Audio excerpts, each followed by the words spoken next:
नमस्कार दोस्तों, इस वीडियो में हम बायोलॉजी के 30 क्वेश्चन देखने वाले हैं और हमारा उद्देश्य यही रहेगा कि हम कम से कम समय में ज़्यादा से ज़्यादा क्वेश्चंस को कर सकें। तो चलिए बिना समय को गवाए हम शुरू करते हैं वीडियो को।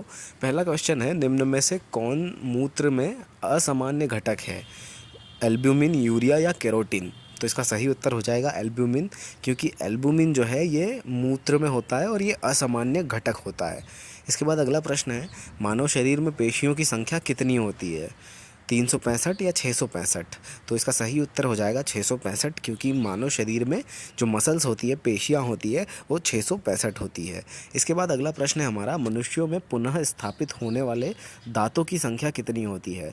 तो फिर से जो स्थापित होते हैं, पुनः स्थापित होते हैं, उन दांतों की संख्या कितनी होती है? ऑप्शन है 12, 20 या 24। तो इसका सही उत्तर है 20 यानी 20, क्योंकि मनुष्यों में पुनः स्थापित होने वाले जो दांत होते हैं उनकी संख्या 20 होती है।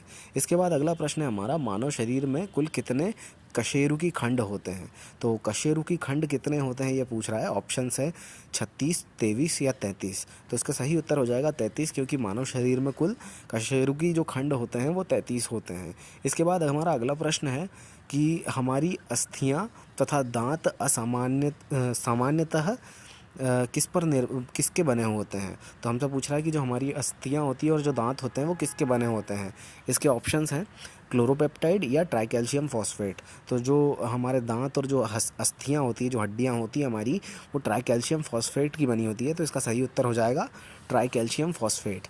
इसके बाद अगला प्रश्न है हमारा, निम्नलिखित में से कौन सी ग्रंथि सेक्स हार्मोन का स्त्राव करती है? तो इसके ऑप्शंस हैं हमारे अधिवृक्क ग्रंथि या थायराइड ग्रंथि।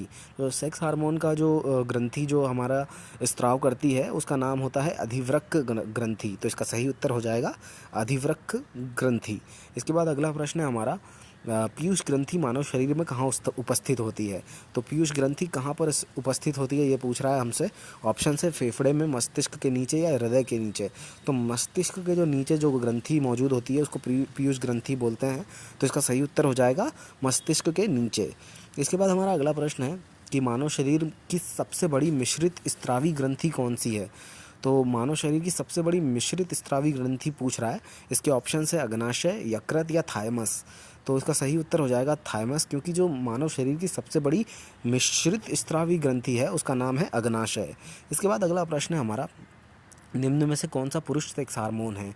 तो पुरुष सेक्स हार्मोन पूछ रहा है हमसे और ऑप्शंस हैं प्रोजेस्टेरॉन, एस्ट्रोजन या टेस्टोस्टेरोन। तो पुरुष सेक्स हार्मोन जो है वो है टेस्टोस्टेरोन। तो इसका सही उत्तर हो जाएगा टेस्टोस्टेरोन। इसके बाद हमारा अगला प्रश्न है, आँखों के रंग के लिए उत्तरदायी रंजक कहाँ उपस्थित होता है? तो आँखों के रंग का के लिए जो उत्तरदायी रंजक होता है वो कहाँ पे स्थित होता है पूछ रहा है। और ऑप्शंस हैं आँख की पुतली में या रेटिना में। तो आँख की पुतली में जो होता है वो आँखों के रंग के लिए जो उत्तरदायी रंजक होता है वो आँख की पुतली में होता है। तो इसका सही उत्तर हो जाएगा आँख की पुतली में।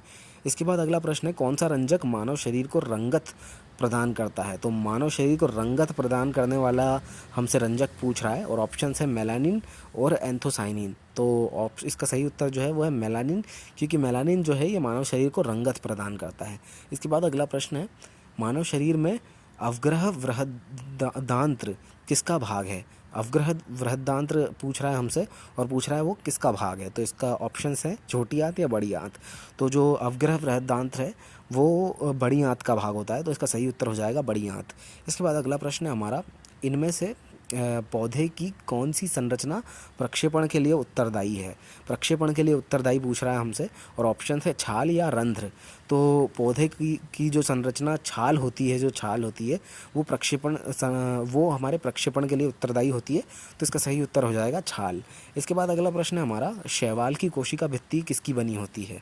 ऑप्शंस है काइटिन की या सेल्यूलोज की। तो जो शैवाल होते हैं उसकी जो कोशिका भित्ति होती है वो सेल्यूलोज की बनी होती है। तो इसका सही उत्तर हो जाएगा सेल्यूलोज। इसके बाद अगला प्रश्न है, मानव शरीर के संतुलन को नियंत्रित करने के लिए मस्तिष्क का कौन सा हिस्सा जिम्मेदार है? मानव शरीर को संतुलित करना है और उसको नियंत्रण करने के लिए मानव शरीर का कौन सा हिस्सा जिम्मेदार है ये पूछ रहा है हमसे। ऑप्शन है सेरिबेलम या सेरेब्रम। तो इसका सही उत्तर हो जाएगा सेरिबेलम, क्योंकि मानव शरीर का जो संतुलन होता है वो सेरिबेलम के द्वारा, मतलब मस्तिष्क का जो हिस्सा होता है सेरिबेलम, इसके द्वारा नियंत्रित किया जाता है। इसके बाद हमारा अगला प्रश्न है, खमीर है। खमीर क्या है? एक ब्रायोफाइटा है या एक कवक है? तो खमीर जो होता है ये कवक होता है। तो इसका सही उत्तर हो जाएगा एक कवक है। इसके बाद अगला प्रश्न है, किस यंत्र के द्वारा तनों की वृद्धि की माप की जाती है? तो तने किस वृद्धि से बढ़ रहे हैं उसको मापने का जो यंत्र होता है वो पूछ रहा है हमसे। इसके ऑप्शन है ऑक्सीमीटर या हाइड्रोमीटर। तो जो तनों की वृद्धि नापते हैं हम वो ऑक्सीमीटर से नापते हैं, तो इसका सही उत्तर हो जाएगा ऑक्सीमीटर। इसके बाद अगला प्रश्न है, एक जंतु कोशिका के भीतर सबसे प्रचुर मात्रा में कौन सा अकार्बनिक घटक पाया जाता है? तो एक जंतु कोशिका के भीतर सबसे ज़्यादा मात्रा में पाया जाने वाला अकार्बनिक घटक पूछ रहा है और ऑप्शंस हैं जल या लोहा। तो जल ऑब्वियसली पाया जाता है, तो इसका सही उत्तर हो जाएगा जल। इसके बाद अगला प्रश्न है हमारा, किस वैज्ञानिक ने डीएनए का द्विकुंडलीय मॉडल दिया था? तो डीएनए का जो डबल हेलिक्स मॉडल था ये किसने दिया था? इसके ऑप्शंस हैं जॉन ए साल्क या वाटसन एंड क्रीक। तो वाटसन एंड क्रीक जो थे इन्होंने डबल हेलिक्स मॉडल दिया था डीएनए का, तो इसका सही उत्तर हो जाएगा वाटसन एंड क्रीक। इसके बाद अगला प्रश्न है, निम्न में से किसकी उपस्थिति के कारण गिरगिट रंग बदलता है? हमसे पूछ रहा है गिरगिट के जो रंग बदलता है वो किसकी उपस्थिति के कारण बदलता है? इसके ऑप्शंस हैं हीमोग्लोबिन या वर्णकी लवक। तो वर्णकी लवक जो है इसके कारण गिरगिट अपना रंग बदल सकता है, तो इसका सही उत्तर हो जाएगा वर्णकी लवक। इसके बाद अगला प्रश्न है, कौन सा तत्व पौधों में क्लोरोफिल बनाने में तत्व सहायक होता है? तो हमसे पूछ रहा है कि कौन सा तत्व जो है क्लोरोफिल पौधे में बनता है उसमें सहायता करता है, कौन सा तत्व? इसके ऑप्शन है मैग्नीशियम या कैल्शियम। तो जो पौधों में क्लोरोफिल बनता है ये मैग्नीशियम की मदद से बनता है, तो इसका सही उत्तर हो जाएगा मैग्नीशियम। इसके बाद अगला प्रश्न है हमारा, निम्नलिखित में से कौन सा रोग विटामिन ए की कमी से होता है? तो विटामिन ए की कमी से पूछ रहा है हमसे।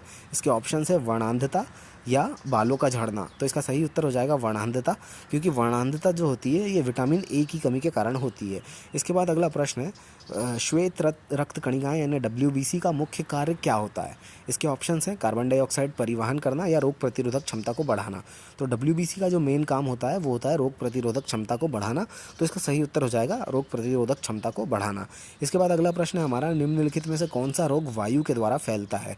पूछ रहा है हमसे वायु के द्वारा कौन सा रोग फैलता है। इसके ऑप्शन है हैजा और प्लेग। तो इसका सही उत्तर जो है वो हो जाएगा प्लेग, क्योंकि वायु के द्वारा फैलने वाला जो रोग है वो है प्लेग। इसके बाद अगला प्रश्न है, निम्नलिखित में से किस विटामिन में कोबाल्ट पाया जाता है? हमसे पूछ रहा है कोबाल्ट किस में पाया जाता है। ऑप्शंस है विटामिन B7 या विटामिन B12। तो कोबाल्ट जो है ये विटामिन B12 में पाया जाता है, तो इसका सही उत्तर हो जाएगा विटामिन B12। इसके बाद हमारा अगला प्रश्न है, किस तत्व की कमी के कारण आलू में ब्लैक हेड रोग होता है? तो आलू में जो ब्लैक हेड रोग जो है ये किसके कारण होता है पूछ रहा है। ऑप्शन है ऑक्सीजन और जस्ता। तो ऑक्सीजन की जब कमी हो जाती है तो आलू के अंदर ब्लैक हेड रोग हो जाता है, तो इसका सही उत्तर हो जाएगा ऑक्सीजन। इसके बाद अगला प्रश्न है हमारा, कौन भूमिगत जल को प्रदूषित करता है? तो भूमिगत जल को प्रदूषित कौन करता है? इसके ऑप्शन है विषाणु या आर्सेनिक। तो आर्सेनिक जो है ये भूमिगत जल को प्रदूषित करता है, तो इसका सही उत्तर हो जाएगा आर्सेनिक। इसके बाद अगला प्रश्न है, पादप वृद्धि हार्मोन जिब्रेलिन को किससे निकाला जाता है? पादप वृद्धि हार्मोन जिब्रेलिन को किससे निकाला जाता है पूछ रहा है। ऑप्शंस हैं विषाणु या कवक। तो पादप वृद्धि हार्मोन जो है इसको कवक से निकाला जाता है, जिब्रेलिन जो है इसका नाम। तो जिब्रेलिन को कवक से निकाला जाता है, तो इसका सही उत्तर हो जाएगा कवक। इसके बाद अगला प्रश्न है हमारा, सेक्स हार्मोन किसके द्वारा स्रावित होता है? तो ऑप्शंस हैं इसके एड्रिनल ग्रंथि द्वारा या थायराइड ग्रंथि द्वारा। तो सेक्स हार्मोन जो होता है ये हमारा एड्रिनल ग्रंथि के द्वारा होता है, तो इसका सही उत्तर हो जाएगा एड्रिनल ग्रंथि के द्वारा। इसके बाद हमारा लास्ट क्वेश्चन है कि मानव शरीर के किस अंग में लसिका कोशिका का निर्माण होता है? तो लसिका जो कोशिका होती है वो हमारे किस अंग में होती है, उसका निर्माण किस अंग में होता है ये पूछ रहा है हमसे। इसके ऑप्शन है दीर्घ संधि या अग्नाशय। तो जो दीर्घ अस्थि होती है, दीर्घ अस्थि नॉट संधि, तो दीर्घ अस्थि जो है इसमें लसिका कोशिका का निर्माण होता है, तो इसका सही उत्तर हो जाएगा दीर्घ अस्थि में।